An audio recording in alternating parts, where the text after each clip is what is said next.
Well,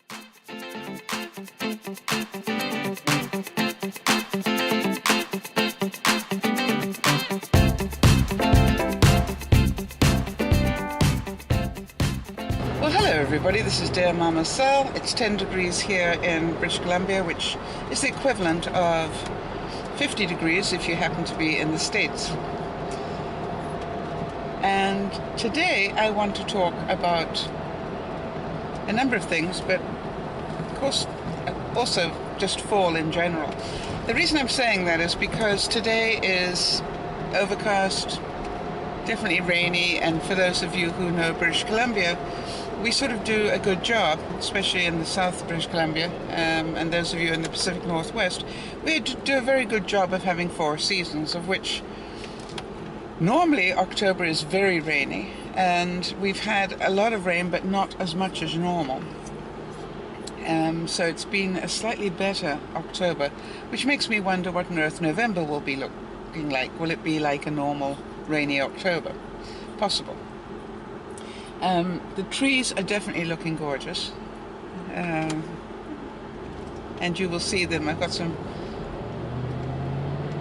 It's just amazing to me how beautiful they look, and it's one of the sort of things that we realize. If you're going to have 4 seasons, you're going to have pretty trees. I've got some coming up right over here. I don't know if you can see them as they go into the background, but some beautiful orange-red trees, and we've got a beautiful yellow one coming up as well, a couple of them. So if you love trees, this is definitely, if you love the changing colors of trees, this is definitely somewhere to consider.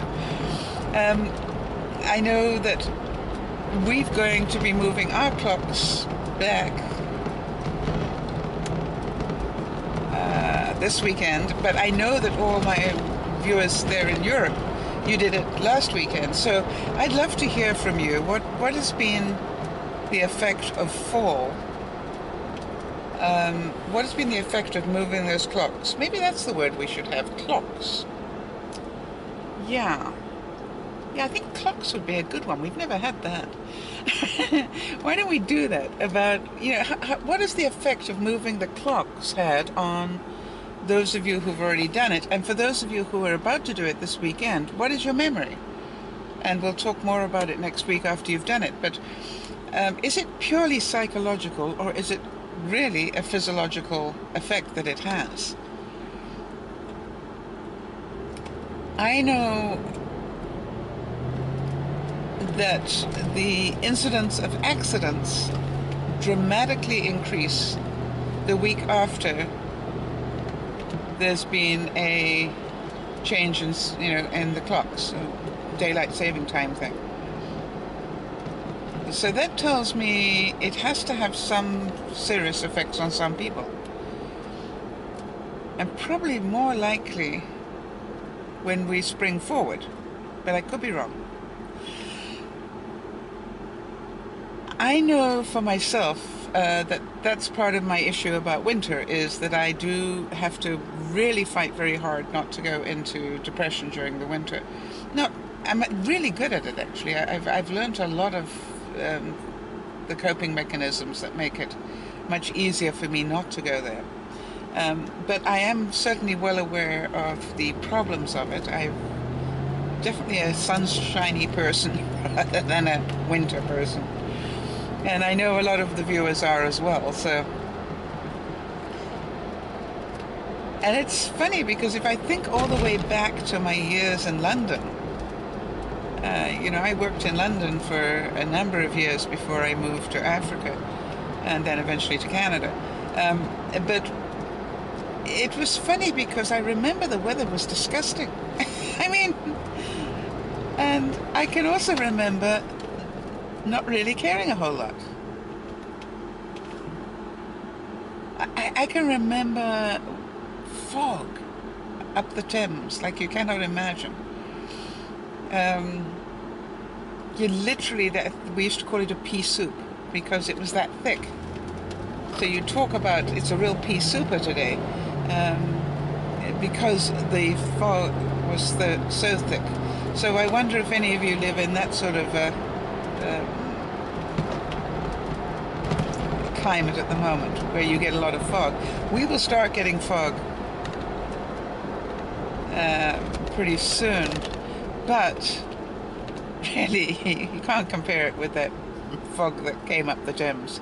That used to be really blanketing.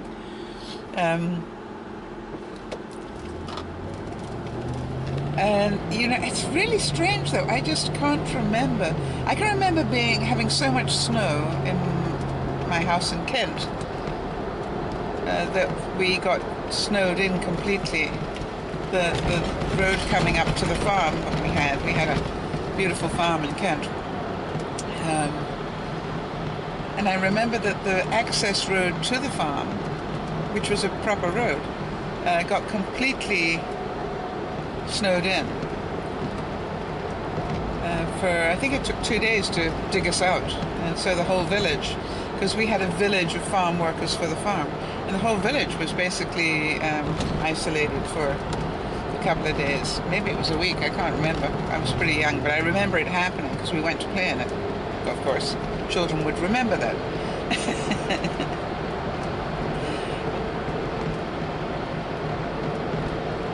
So I was wondering, in terms of what we've been talking about this week in terms of happiness, whether it might be an idea for us to start some new traditions around fall. Now, we know we're running out of weeks to do Christmas shopping, and so I really want to give a heads up to everybody this weekend.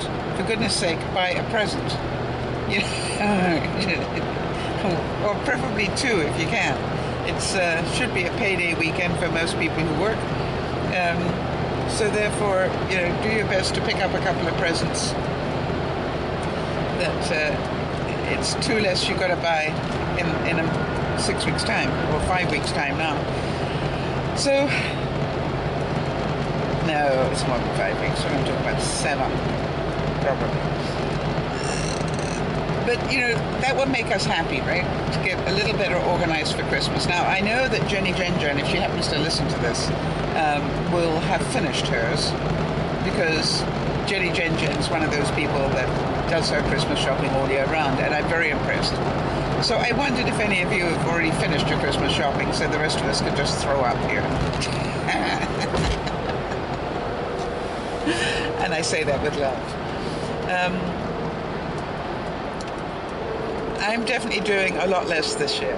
I had a few expenses, as you know, last month, and a hit in terms of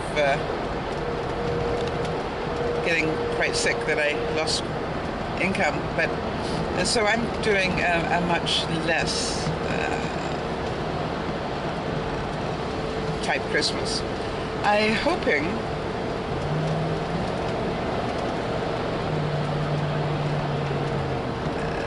that I've sort of got it organized enough. I hope so. And I say that because it's really a fun thing to be able to know that you're under control. Now, we normally, I must admit, and I'm very grateful for that, we normally get a Christmas bonus. And the company is very good about that every year. And the goal this year, if I can do it, is to take the Christmas bonus and put it towards the vacation that some of us are planning. And that certainly would solve a lot of problems for me, to know that that was covered. And give me really something to look forward to. Very exciting.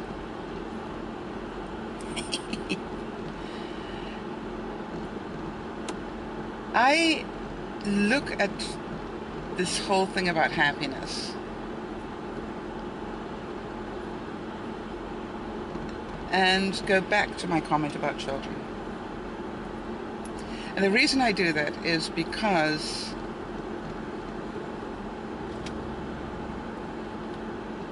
if you think about children at Christmas, Yes, they all want the fancy present of the year, whatever it is, you know. I can remember some classic ones, and probably you can as well. I mean, there wasn't a kid that could live without Barbie for quite a while. There wasn't a kid, I might say a female child anyway, or the Cabbage Patch dolls, I remember one season. You know, these wonderfully well-marketed things. Then we graduated from those sort of presents to, you know, iPads and iPods, and before that we did Walkman and stuff like that. But it's just like, really, it is without a doubt the toy or the expense of the year that I'm sure a lot of you battle with. And the marketing is such that you feel like you are a lesser person if your child doesn't have one of these things. And your child at school probably is considered to be a lesser person if they haven't had one of these presents. And that is pretty devastating. And so part of, you know, for the child who doesn't understand the cost involved. So part of me says that maybe this is the time to have a really good talk with the grandparents, our aunts and uncles that normally buy some sort of gift, and say, look, this is what we want to get for young Jimmy or Jane this year, and if everybody could contribute towards it, it would really help get the present that they really want, as opposed to lots of ones that they don't. And if you would, you know, like to give a small present just for the sake of a small present, that's fine, but really what we really need to do is to collect the money so that they can do this. And I think you've got to do it in a more effective way, if you like. In other words, it's not just your job as the single parent, let's say, or the parents that are really on a very limited income this year. And I don't think that there is any lack of love in that. I think it is very intelligent to do that. And also that the child knows. Now, then,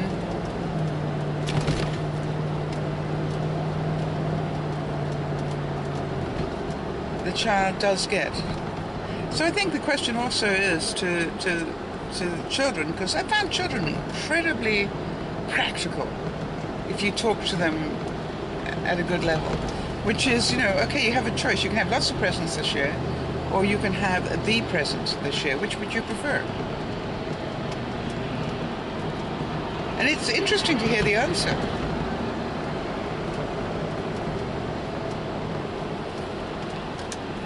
Because some will say, oh, lots of presents, you know, and others will say, no, I just really do want to have that present. And you go, okay, fine.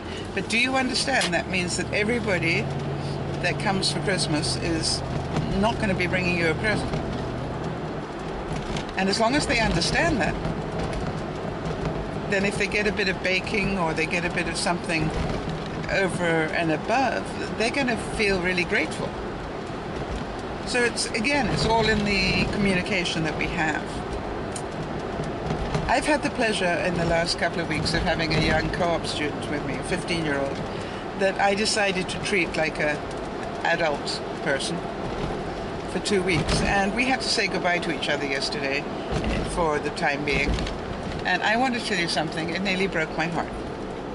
I've had quite a few, you know, co-op students in my time.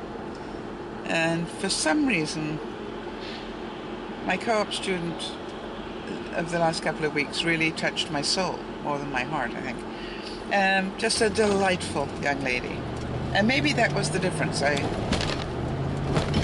don't often get a female. And she had a wonderful sense of humor. She has, I think she still has. Look at the trees that are coming up now, everybody. There's some really pretty ones going to be filtering through to you any minute now, hopefully. A really lovely little section of really beautiful colours.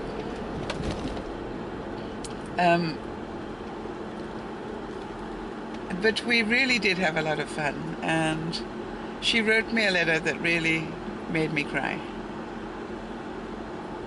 to thank me for a lot more than the time I'd spent, to thank me for the lessons that I had taught her that will last her a lifetime. And she then named them, which was pretty impressive. More pretty trees. And then you could hear her sadness that I was no longer going to be there to give her that sort of input. And I assured her that I would be there for the rest of her life, one way or the other, and to be well aware that after I'm long gone, I'll still be talking to her. And for those of you who know me well, you'll understand what I'm talking about. Because you will still hear the 2x4. You will still hear the humor. You will still hear the way that my mind thinks. I don't think, I think that's part of having an impact on somebody, is that they will always remember those lessons. And if you have done them with hopefully some humor and some appropriateness, then the message stays. And as I've said to many of you, and some of you have responded in kind, my mum's been gone many years, 20-something years. I still hear her, I can assure you. And not with a lot of laughter. But I laugh about it as I think about it, because she really does pick up on some of my English. I have got very sloppy since I came to Canada. I can almost hear her saying, we spent all that money giving you that wonderful education and listened to you.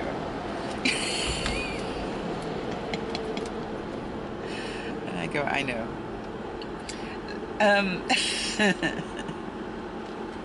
And I really do appreciate it all. Thank you. And so that perhaps is the other part of it in terms of this fall. For those of you who have issues, remember to make yourself happy, because chances are nobody else is going to do it. Plan things that make you happy, and if you don't plan them, then don't be surprised if you don't have a lot of smiles. The other thing is, get prepared for Christmas beforehand if you possibly can. And if you can't, don't punish everybody around you for your lack of organization. Get help where you need it. By the way, I think I might have told you that big storm that we had at the beginning of the week actually did break one of my trees. There's a cherry tree close to the house. It's a big one. And it split a branch. And this weekend we're going to be trying to secure that branch and get it off. I've just found out that the electrical system in my trailer might have hit a problem. And that really is very sad, because it means I can't keep the trailer heated in the winter.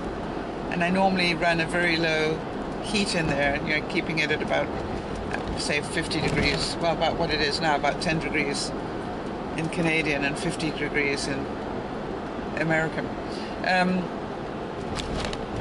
And if the electrical system has blown, I had somebody have a look at it, and it could cost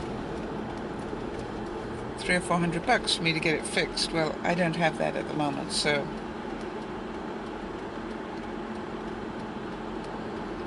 we'll do some more investigating and just see whether that is true or not.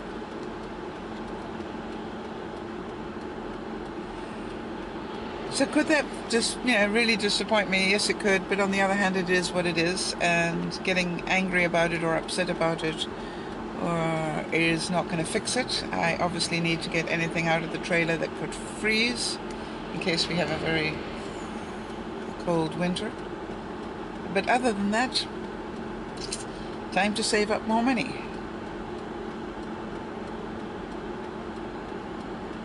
and time to let go of instant gratification. There were so many years of my life where I was able to think, gosh, I need X, Y, and Z, and go out and get it. And I don't have that freedom anymore. But it doesn't mean I can't be happy. It just means I need to plan differently.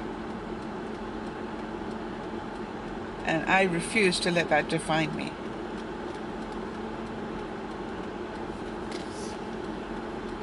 I am very fortunate in so many ways. And so as I sort of end this series of little broadcasts about happiness,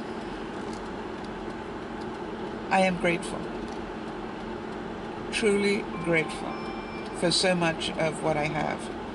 And that is really what I would encourage you all to remember. You may not have all that you want, but as they say, you probably have more than you need. And in that there is a difference, a huge difference.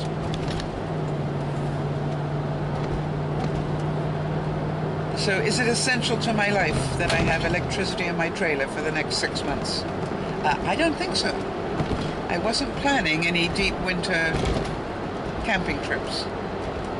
So I'd say I'm very grateful for the fact it happened now, when we're about to go into the 6 months when I probably won't need the trailer. Because that means it gives me 6 months to make a plan and save.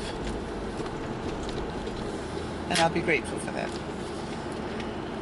All right, everybody, I wish you a fun weekend. I hope to get at least one video up over the weekend. And in the meantime, be happy. In the words of the song, you know, don't worry, be happy. And I would like to say, do it differently and be happy. In other words, plan to be happy, organize to be happy, play to be happy.